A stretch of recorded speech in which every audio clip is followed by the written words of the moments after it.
What is HelloFresh? With HelloFresh, you get farm fresh, pre-portioned ingredients and seasonal recipes delivered right to your doorstep. Skip the trips to the grocery store and count on HelloFresh to make home cooking easy, fun, and affordable. That's why it's America's #1 meal kit. Fall is right around the corner, and HelloFresh is there to help you plan for the busy season ahead with tasty dishes delivered right to your door. You just simply choose recipes and pick your delivery date, then lay back and enjoy the last days of summer, knowing that dinner is covered. Parents have enough back-to-school shopping and planning to do. Let HelloFresh get the groceries and save you some cash with pre-portioned meals, again, delivered right to your door. So when life gets busy, don't call for delivery. Go with HelloFresh. I've been using HelloFresh for a while now, and I cannot tell you how much simpler making dinner has become. It really does give me one less thing to worry about. So go to HelloFresh.com/50whokilled and use code 50whokilled for 50% off plus free shipping. Again, go to HelloFresh.com/50whokilled and use code 50whokilled for 50% off plus free shipping. Good morning. My name is Sergeant Jeremy Piers, Public Information Officer for the Indiana State Police Lafayette Post. I'd like to thank you all for being here and thank the Delphi United Methodist Church for allowing us to use their facility. This morning, we're going to provide an update on the investigation into the murders of Abigail Williams and Libby German. Before we get started, I'm going to introduce to you our speakers, Superintendent of the Indiana State Police, Doug Carter, the Carroll County Sheriff, Tobe Lesenby, and the Carroll County Prosecutor, Nick McClelland. I'd like to remind everyone that this continues to be an active and ongoing investigation. At the conclusion of this press conference, we are going to answer a limited amount of questions out of respect to the investigation and the process that will follow today. We will not discuss evidence that is related to this investigation. On behalf of the Delphi Double Homicide Task Force, thank you all for your continued support. I would now like to introduce to you our first speaker, Superintendent of the Indiana State Police, Doug Carter.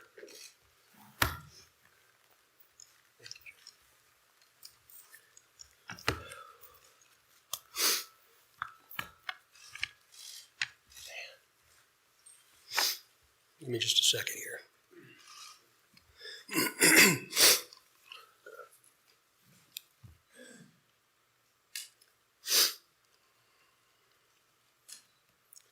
Seldom do I have prepared remarks, but today is different because I do not want there to be any confusion or ambiguity with what I will say. Today is not a day to celebrate, but the arrest of Richard M. Allen of Delphi on 2 counts of murder is sure a major step in leading to the conclusion of this long-term and complex investigation.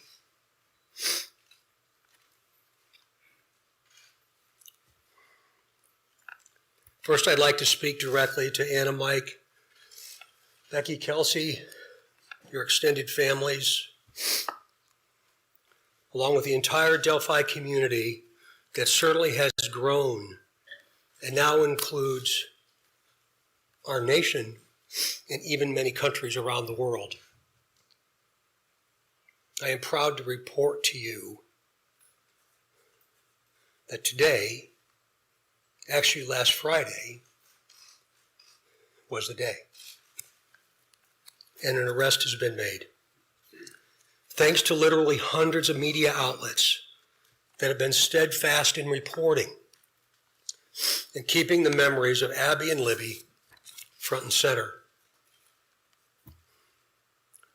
Many of you in the room have developed relationships with me personally, and you know I always have a personal perspective, and today's no different. But from a very personal perspective, you all have provided inspiration and support, even while oftentimes frustrated with us and me.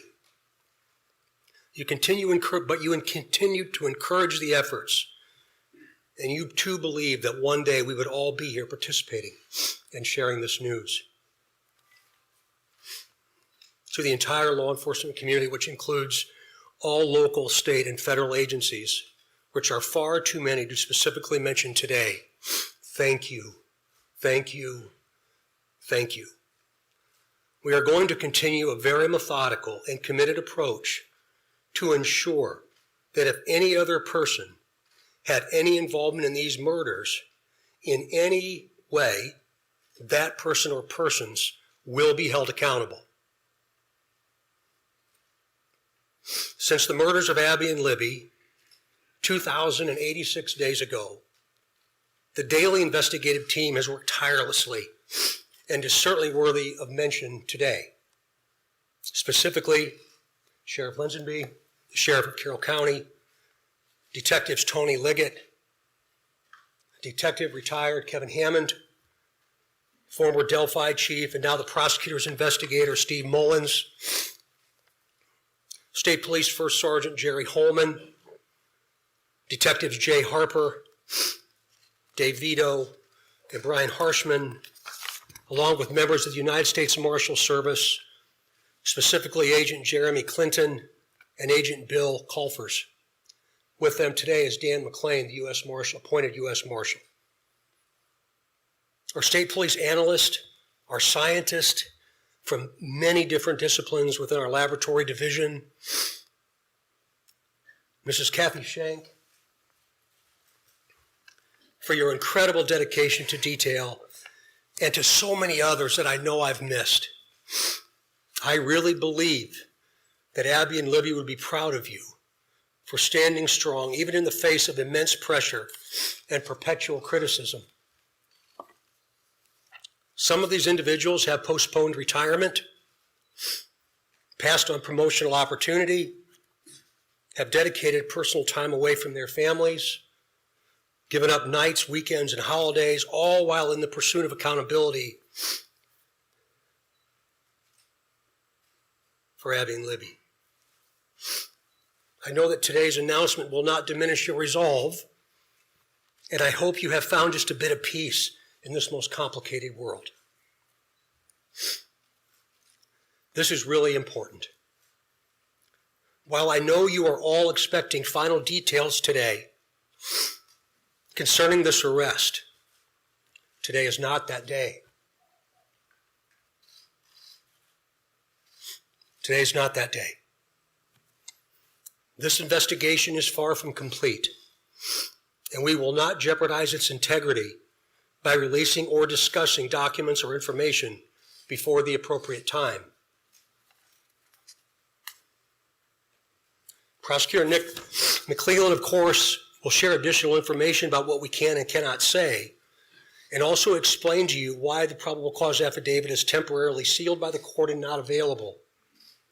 And by the way, he has been a tremendous asset to this team. I'm yet again asking you for your patience and please your understanding while our system of due process works. Also remember that all persons arrested are presumed innocent. All persons arrested are presumed innocent. You all will have an innate desire to subjectively interpret and then report what you think. We in the law enforcement realm cannot, and you should never allow us to, talk about what we think concerning facts, but rather discuss and share at the right time what it is we know. The time will come when additional details can be released. But again, today is not that day. It's about Abby and Libby, their families, and this community, this nation, and even our planet. The prosecutor has been very clear with law enforcement about what his expectations are, about what can and cannot be released, shared, or discussed. So we will, of course, comply. If you choose to be critical of our silence, be critical of me, not the front line.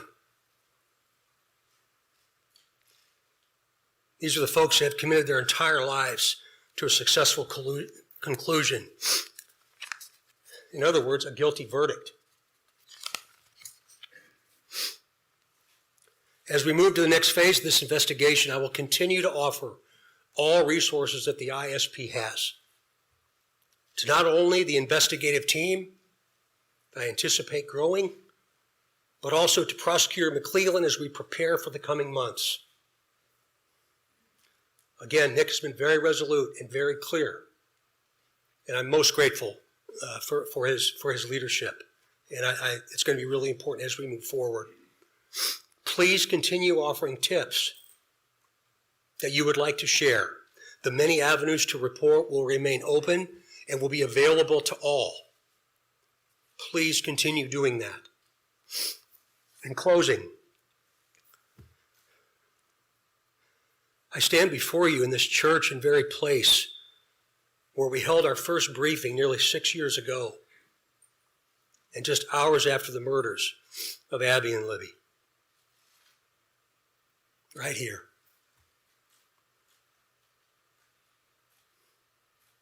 Pulling in today, I wasn't really sure what emotion I would experience. But peace came over me. I didn't expect that to happen. And I hope all of you, with all the different responsibilities you have from around the planet today, have felt some of that as well. But remember, we're not done. I think what we all have experienced proves that together there's nothing we cannot do. But more importantly, giving of ourselves, all of us,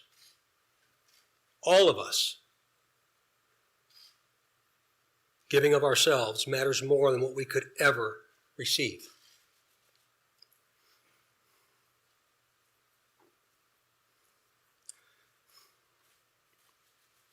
Abby and Libby, though in death, have had a profound effect on so many of us, on how we live, and as importantly, who we all should be. I would now like to introduce to you my friend and the Carroll County Sheriff, Tom Lidsby, for his remarks. Sheriff.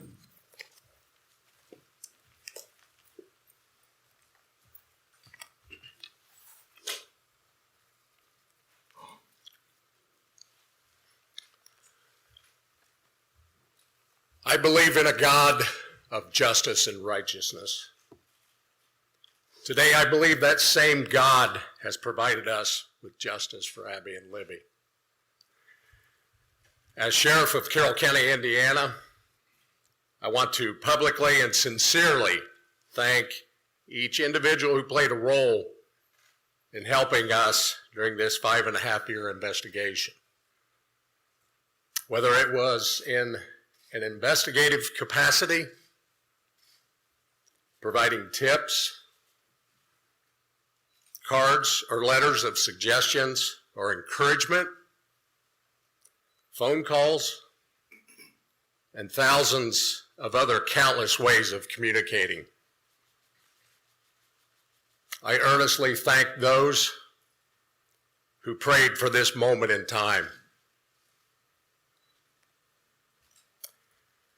We now move forward through the Indiana criminal justice system, allowing the system to provide its due diligence and process in providing that justice which is owed Abby and Libby, their families, and this community. Thank you.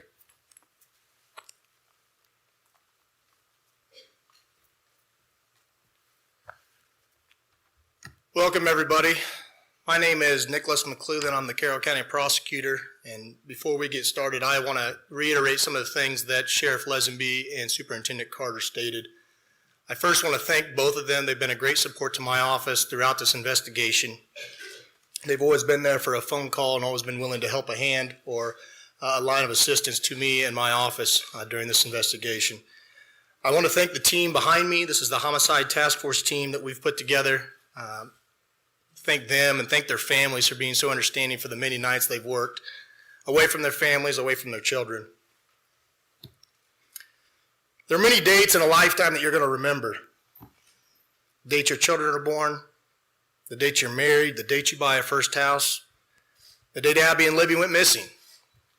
One of those dates was last Friday, October 28, 2022.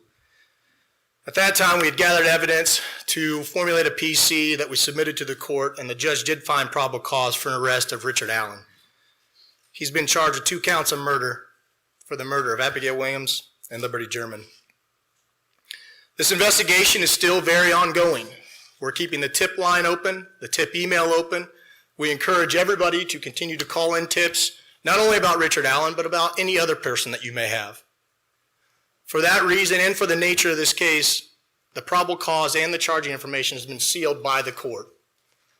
I've been very clear to everybody that per the court order, we cannot talk about the evidence that's in the probable cause or the evidence that's in the charging information.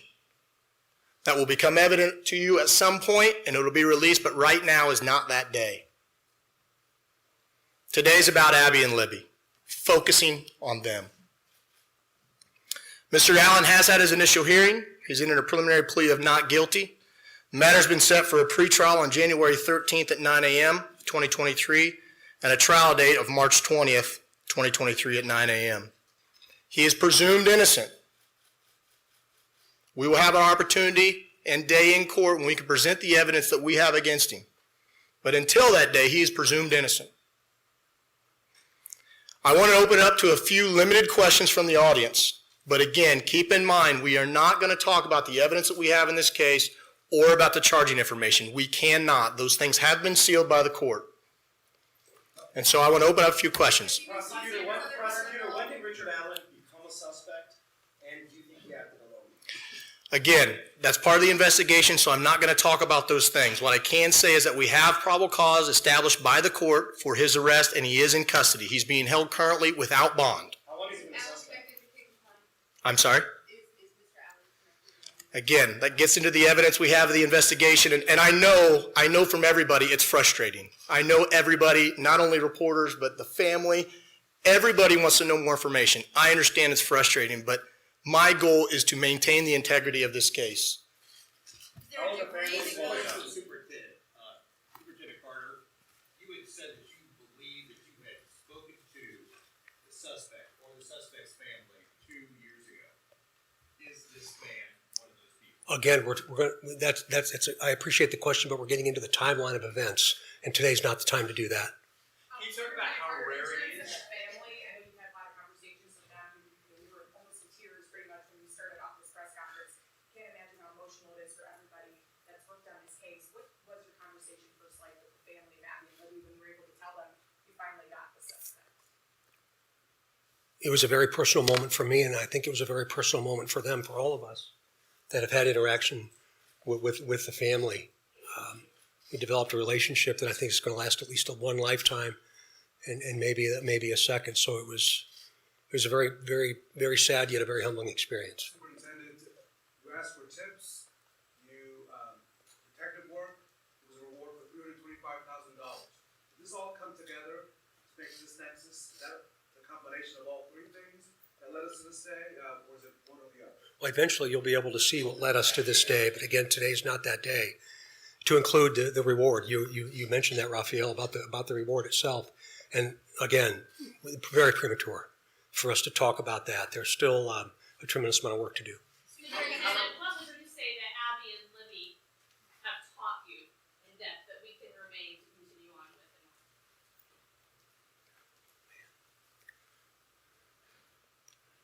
I think probably resilience and understanding the value of each and every day. That today was the day, but I didn't anticipate they ever thought today would be their day. And I feel like I've known them for a long time.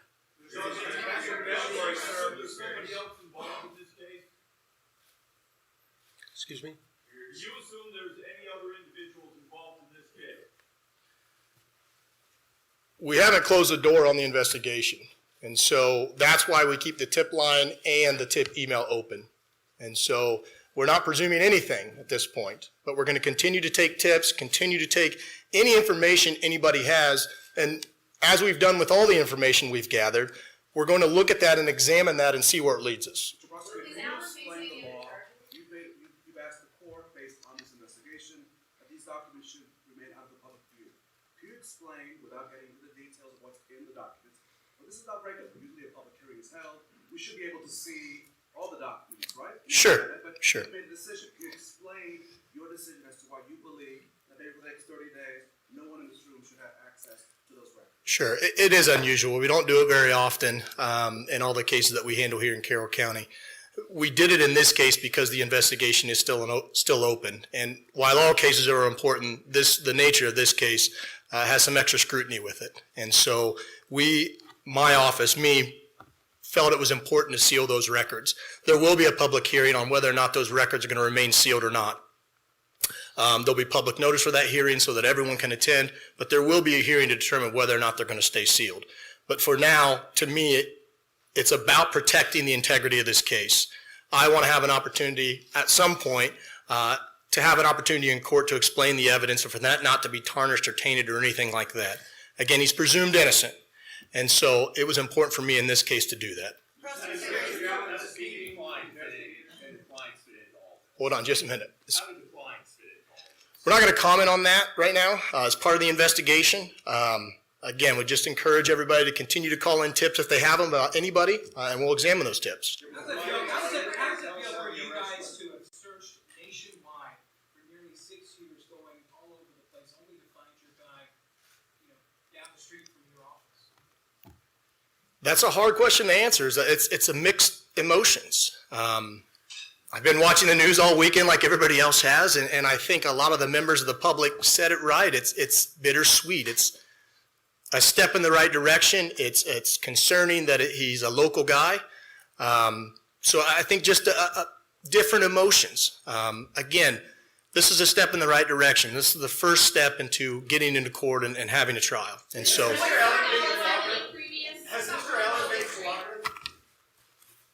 All right. That concludes our press conference today.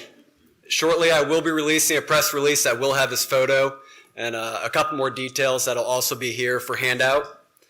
That'll also be on the Indiana State Police Lafayette Post Facebook page. Right after this press conference, I'm going to send it out. There's also hard documents in the back. Thank you all for taking the time to be here today, and be safe as you travel home. You might be surprised to know that not all serial killers are straight cisgender white men, and the victims of true crime are not a monolith either. She's Wendy and I'm Beth, and together we host Fruit Loops Serial Killers of Color, a true crime podcast. Together we take deep dives into the true crime stories about marginalized and minoritized perps and victims that often go untold. We also provide the context and nuance that these stories deserve. At Fruit Loops, we're serving up true crime with a side of history, society, culture, and some fun. Listen to Fruit Loops Serial Killers of Color on Spotify, Google Play, Apple Podcasts, or wherever you get your podcasts. The crime was so brutal it was compared to the Manson murders. Mary and Bill, an Ohio cold case, explores what it takes to bring new attention to an unsolved double homicide and turns up new hope for answers. Listen to Mary and Bill, an Ohio cold case from IdeaStream Public Media, wherever you get your podcasts.